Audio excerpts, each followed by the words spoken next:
O fórceps de número 18L é para primeiro, segundo e terceiro molar superior direito. Então, ele tá ali, ó, número 18, né, L, e ele vai estar assim no fórceps, 18L, tá? Ele é pro lado direito, então, da nossa arcada dentária. O fórceps de número 18R é para primeiro, segundo e terceiro molar superior esquerdo, tá? Então, lembrar, o 18L direito, 18R esquerdo.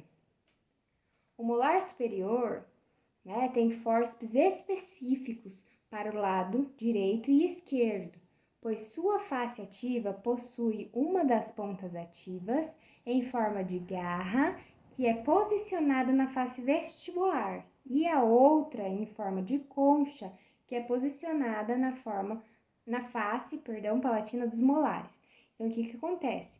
A anatomia dos dentes, né, para a gente conseguir, né, colocar o fórceps numa posição para remoção desse elemento, né, desse dente, precisou então de uma anatomia específica para cada fórceps, tá? Então a anatomia deles vai variar de direita para esquerda, como nós já vimos nas aulas, né, lá de anatomia dental. Então, se vocês pegarem lá, vocês vão ver raízes, como elas são diferentes, onde elas estão posicionadas, e é por isso que o fórceps é diferente. Tá? No fórceps número 18R, a letra R, né, é inicial da palavra inglesa right, que significa direito. E no fórceps de número 18L, a letra L é inicial da palavra inglesa left, tá? Que significa esquerdo. Então, 18R para o lado direito, 18L para o lado esquerdo. Tá? O terceiro molar superior também pode ser removido com o fórceps de número 210.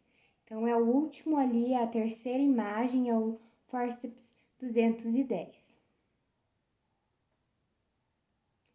Quando o elemento dentário tiver com sua coroa parcial, né, ou totalmente destruída, existem fórceps específicos para essa situação, né, que são os de número 65 e 69. Então, ali o primeiro é 65 e o segundo é 69. O que eles são de diferente? Pode ver as pontinhas deles são mais finas, tá? Porque como a coroa, né, a gente não consegue segurar, então, esse elemento pela coroa dentária, a gente tem que segurar pela raiz, então, eles são mais fininhos, tá? Nas pontas deles, ativa. Fórceps para dentes inferiores. Os fórceps para os dentes inferiores possui a ponta ativa com angulação acentuada para facilitar o acesso ao elemento a ser extraído. Eu achei bem interessante essa tabela, se vocês quiserem tirar print ou procurar ela na internet para ela estar mais visível, mais clara.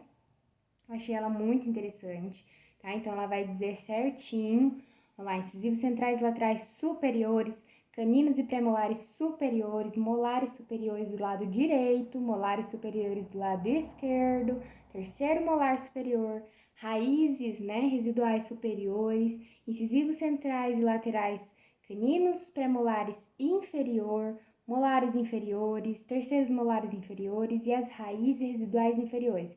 Então, ele tem certinho a descrição de cada dente, né, o lado. Então, é importante a gente saber bem certinho. Não se preocupem, porque nos fórceps, tá, vão estar escrita a numeração deles. O fórceps, né, 23, né, a gente pode olhar lá, a ponta dele é diferente. A do 68 também, olha, ela é mais, né, ásperazinha. Aquela lá é mais lisa, porém ela tem, né, ela é mais fina. As curetas para alvéolo são utilizadas para curetar o alvéolo dentário após uma exodontia ou uma loja óssea para remoção de lesões. Então, às vezes, na remoção do dente, né, na exodontia que foi realizada, verificou-se que tem uma lesão e não saiu essa lesão junto com o dente. Então, a lesão ficou. O cirurgião dentista precisa remover essa lesão. Então, ele vai curetar, tá? Então, ele vai pegar uma cureta dessa para alvéolo e vai curetar. Essas curetas são as curetas de Lucas e elas têm vários tamanhos, várias proporções, tá? Tem que ter muito cuidado porque ela parece bastante com a colher de dentina, tá? Mas no cabo também tá escrito. Os cinzéis para osso, né? Então, eles também têm número 1, 2 e 3, 4, tá? Então, tá também no cabo, a gente tem que cuidar sempre. Limas para osso, então tem limas diferentes e de diferentes tamanhos. Limas, ó, essa lima, ela é diferente, ó. Ela é a número 11 e 12. Ela é diferente da 9 e 10. Ó. Ela é cônicazinha nas pontas. Percebem a diferença? Materiais para periodontia. Então, agora vamos mudar. Saímos da cirurgia e estamos indo para a pério. A periodontia, a gente vai utilizar uma caixa, né, para o instrumental, uma caixa de aço. Afastador de lábios, né, a primeira é uma caixa, depois tem dois tipos, né, de afastadores de lábios, tá? A pedra para afiar, já tá embaixo ali dos afastadores, uma escova dental para demonstração e um modelo articulado para demonstração. As sondas milimetradas servem para medir a profundidade das bolsas e definir o contorno e o trajeto das bolsas nas superfícies radiculares de cada dente. Podem ser simples ou duplas. Por que ele está falando simples ou dupla? Lá na primeira imagem e na segunda, nós estamos vendo sondas milimetradas simples, tá? Ou seja, só tem em uma ponta dela, tá? A parte milimetrada. Na terceira imagem, ela é dupla, porque ela tem em cima e embaixo. Instrumentos para periodontia. A maioria dos instrumentos usados para pério é dupla, tá? São divididos em três partes: a parte ativa ou lâmina, tá? Pescoço e cabo. Então, lá o primeiro, tá? A lâmina, a parte ativa, a gente tem que ter bastante cuidado, também é pérfuro cortante, tá? O pescoço e o cabo. A lâmina tem que ter muito cuidado, porque ela perde o corte, tá? Então, a gente tem que afiar ela e tem que ter cuidado, tá? Vai afiar ela nessa pedra, tá? Nessa pedra que tá em cima da escova.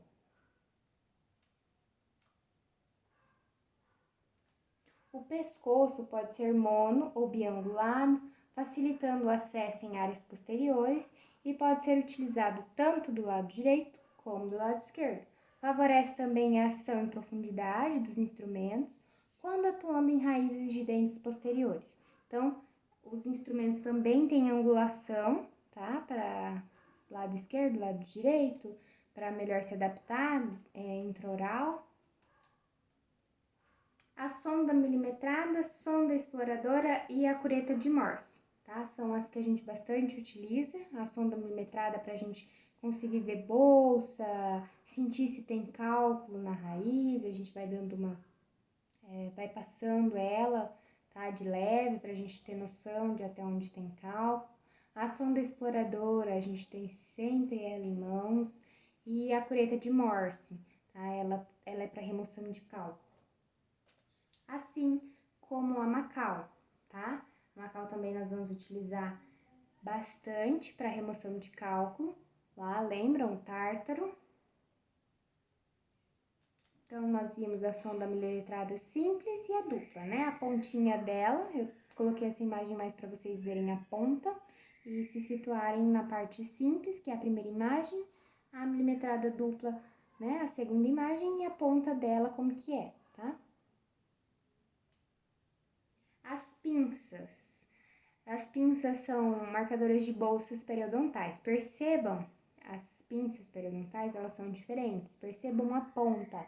Eu não sei se ficou muito bom no vídeo, mas a fotografia ela é bem legal, porque ela aproxima bastante. Ela tem uma pontinha, como se aquela pinça que nós vimos anteriormente em cirurgia, a dente de rato, ela tem como se fosse esse dentezinho, que é para eu marcar onde está essa bolsa periodontal, tá? As sondas, né, exploradoras, tem por finalidade localizar depósitos de ranhuras, defeitos nos dentes e também para certificar-nos, né, da lisura das raízes após a raspagem. Então, eu realizei uma raspagem lá na raiz, não sei se removi tudo o tártaro. Então, eu vou pegar a minha sonda exploradora e vou passar lá para ver se eu encontro alguma coisa ou se essa raiz está bem lisinha.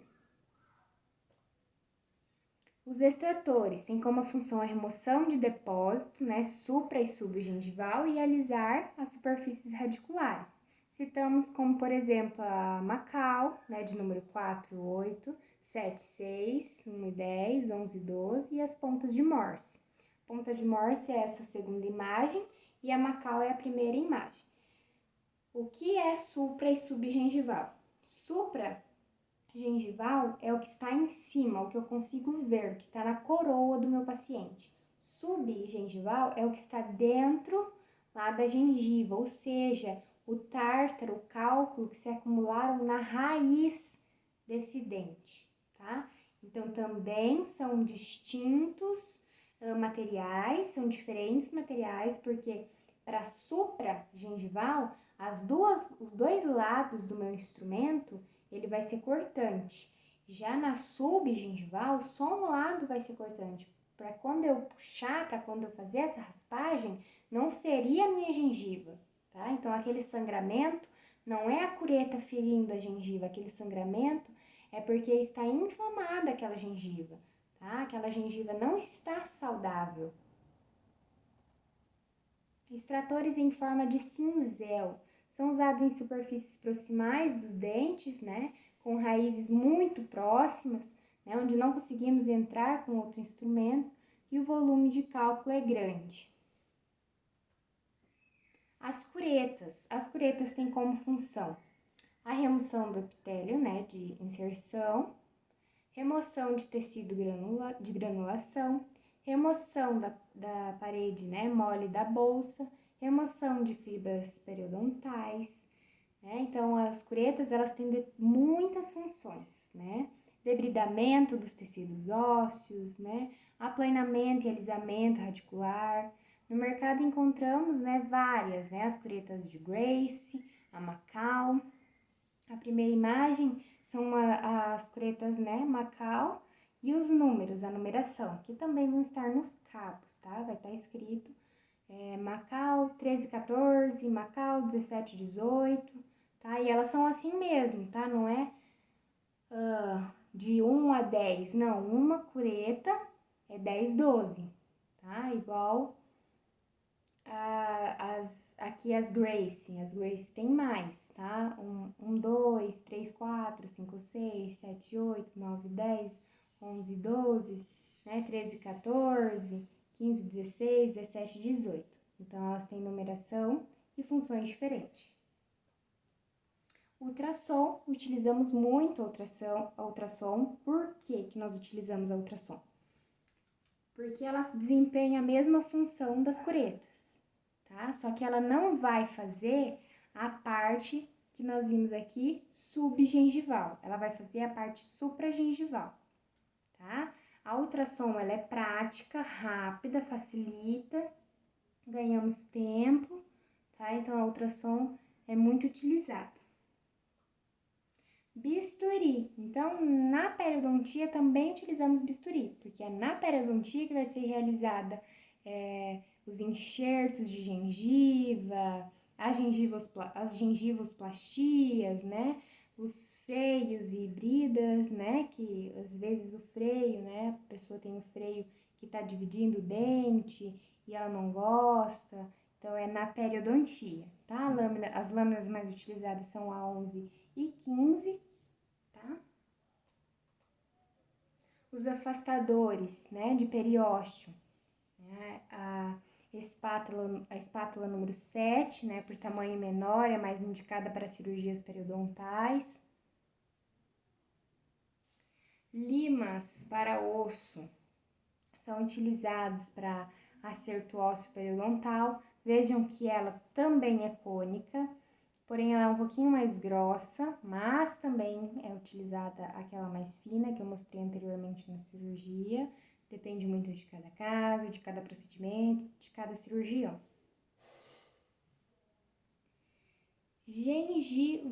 Gengivótomo, tá? é utilizado, então, para incisão inicial, tá? Unindo os pontos marcados pela pinça, tá? Usados também para determinar a incisão interna dos retalhos. Tá? Então, basicamente, o cirurgião precisa, né? Ele não vai cortar essa gengiva reta, né? Ela tem um desenho, ela segue os dentes. Então, para começar essa incisão, geralmente é marcado, tá? Com gengivótomo. Então, aí tem diferentes, né, gengivótomos, né? Tem esse de Orban, que é utilizado para incisão secundária ou final, fazendo o corte das gengivas interdentais. Tesoura cirúrgica, né? Então, a remoção de franjas de tecido que restam, né? A incisão primária não é feita de uma só vez, né? Remoção de restos de tecido de granulação, ajuda na plastia de tecidos moles gengivais, corta de fios, né? Cortar fios de sutura, remoção de porções, né, incisadas de tecido em área de difícil acesso. Alicate de cutícula. Este é geralmente utilizado a pinça castrovejo, né? Por isso ela tá até na foto. Serve então para a gente ir removendo, né, a porção superficial sem diminuir a altura e dar acabamento plástico, né, em cirurgia. Ou seja, fez a cirurgia, né, e ficou algumas pontas assim de gengiva. Então é a parte plástica, é aquela parte já para embelezamento, tá? Ela é muito utilizada. As pontas, né, aspiradoras, podem ser de plástico ou metálica e tem como função aspirar, né, o sangue e saliva, porque também, né, sai bastante dependendo da cirurgia periodontal, tá? As cirurgias periodontais podem ser pequenas ou longas, depende, tá? Se vai fazer um enxerto de gengiva ou vai fazer uma gengivoplastia, como que é essa gengivoplastia, vai mexer em osso, né? Então, novamente, os tipos de sugadores aí, o sugador de plástico é bacana, bem bacana, mas ele é descartável, né? Então, por isso eu prefiro ainda o do meio, né? Ele é mais grossinho, né? Esse terceiro, ele não é tão fino quanto o outro que nós vimos, mas ele é muito fino também, não gosto. As taças, né, de borracha. Então, elas são para uso odontológico, confeccionada em borracha abrasiva de granulação única, resistente aos processos de esterilização por calor úmido, tá? Então, ela é bem resistente à esterilização, não dá muito para ficar usando ela várias vezes, esterilizando, tá? É geralmente utilizada, então, ela é abrasiva, né? Ela é geralmente utilizada para polimento. São usadas como pasta, né? Com a pasta de polimento, removendo das superfícies dentais, né, microsulcos e ranhuras, muitas vezes provocados pela própria raspagem. Então, o que acontece? Depois de uma raspagem, pode ficar algumas ranhuras, né? E a gente acaba usando a pedra pomes, tá? E alguma borrachinha para limpar, ou a escovinha de Robson, tá? Que a gente usa bastante, mas a gente usa a escovinha mais para profilaxia do que para o polimento. Para o polimento, realmente é usada mais as tacinhas de borracha. As escovas para profilaxia, escovas de Robson, são usadas para realizar profilaxia nas arcadas dentárias. Tiras de lixa são usadas, né, juntamente com a pasta de polimento, né, para superfícies interproximais, ou seja, entre os dentes, tá? Se a gente vê ainda que ficou algum cálculo, alguma coisa que a gente está enxergando entre os dentes, a gente vai utilizar, então, as tiras de poliéster. As pedras ou pontas montadas, usadas para desgaste oclusal. Então, a gente utiliza bastante, né, elas para também o polimento ou desgaste dessa oclusal que teve algum tártaro, alguma coisa. O aparelho de ultrassom, né, que veio com a evolução das curetas e trabalha de forma mais silenciosa, rápida e com mais conforto para o paciente. É usado para raspagem, curetagem e remoção de manchas. Que manchas são essas? As manchas que a gente observa bastante em pacientes fumantes, né? elas acabam, o fumo mancha bastante a coroa dos dentes. E a gente consegue remover ou com a cureta ou com o ultrassom. Mas a gente prefere o ultrassom por ele ser mais rápido. Tá? A ação se dá pela vibração causada por ondas ultrassônicas. Então, utilizamos bastante, né, a ultrassom. A afiação, né, dos raspadores ou curetas ou cinzéis e tesouras devem estar então bem afiadas, né, para desempenhar com eficiência suas funções. Então a gente tem que afiar sempre as curetas, tá?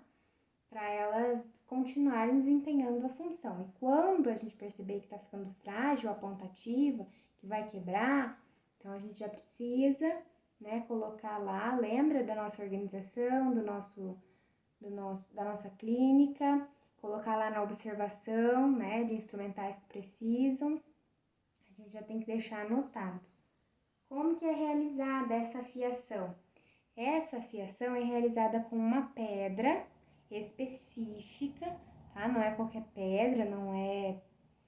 É uma pedra específica que nós compramos em dentais, tá? Para afiá-los, podemos usar pedras naturais, como por exemplo do tipo Arkansas, tá? Essas pedras podem ter uma forma redonda, cilíndrica ou cônica. A gente encontra bastante assim, como tá na imagem, tá? Ela vem branquinha ou às vezes ela vem cinza e com o tempo, né, da gente raspar ali, ela vai ficando mais acinzentada, mais a cor do instrumento, tá? Mas sempre cuidando a pedra, porque ela quebra com muita facilidade, tá? E ela é carinha, ela não é uma pedra barata, porque ela tem que ser uma pedra mais fina, e quando a pedra é mais grossa, aí ela é um pouco mais barata, só que ela não tem a competência dessa mais fina, tá? Então tem que ter cuidado para não quebrar a pedra e ter cuidado para não quebrar o instrumento, porque se fizer de forma errada, vai quebrar a ponta ativa do instrumento, aí não adiantou nada.